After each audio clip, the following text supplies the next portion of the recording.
शिमला की पहाड़ियों में जहां बारिश की रिमझिम हमेशा एक मीठा संगीत बजाती रहती है, वहीं एक छोटी सी किताबों की दुकान थी।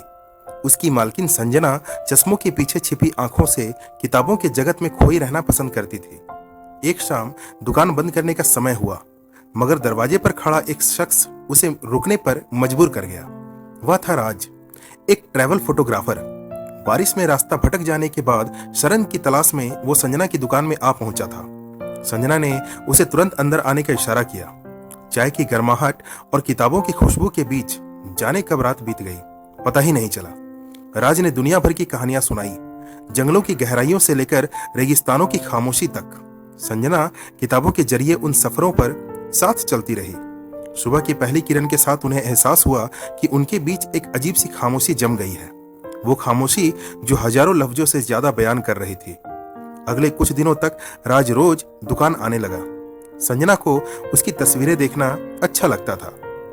जहां पहाड़ों की ऊंचाई आसमान को छू रही हो या समंदर की लहरें किनारों को चूम रही हो, राज को संजना की किताबों पर बातें करना अच्छा लगता था। हर किताब एक नया जगत खोलती थी। उनके दिलों में धीरे धीरे एक दूसरे के लिए एक नया सा एहसास पनपने लगा था। लेकिन राज को एक नए प्रोजेक्ट पर निकलना था, बहुत दूर किसी अनजान देश में। जाने से पहले उसने संजना को एक खास तोहफा दिया, एक खाली किताब और एक कैमरा। अपनी कहानी लिखो, अपनी तस्वीरें लो, राज ने कहा, ताकि जब वापस आऊं तो तुम्हारी दुनिया को और अच्छे से जान सकूं। संजना ने लिखना शुरू कर दिया।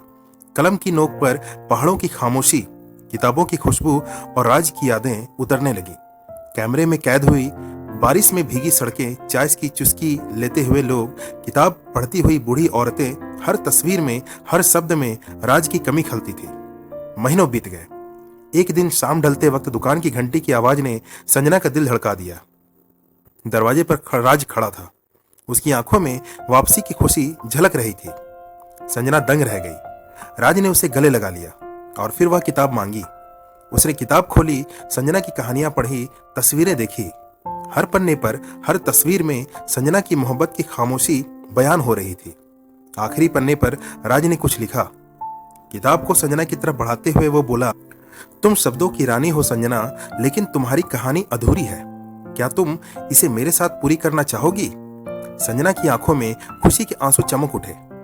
बारिश की रिमझिम फिर शुरू हो चुकी थी, लेकिन इस बार उनके आसपास सिर्फ प्यार की खुशबू थी। वे जानते थे कि ये सफर अभी खत्म नहीं हुआ है। ये तो उनकी कहानी की अभी शुरुआत है। एक ऐसी कहानी जो किताबों के पन्नों से निकलकर जिंदगी के हर पल में लिखी जाएगी।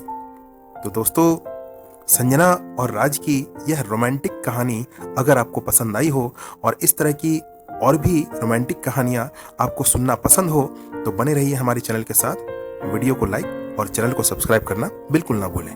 धन्यवाद।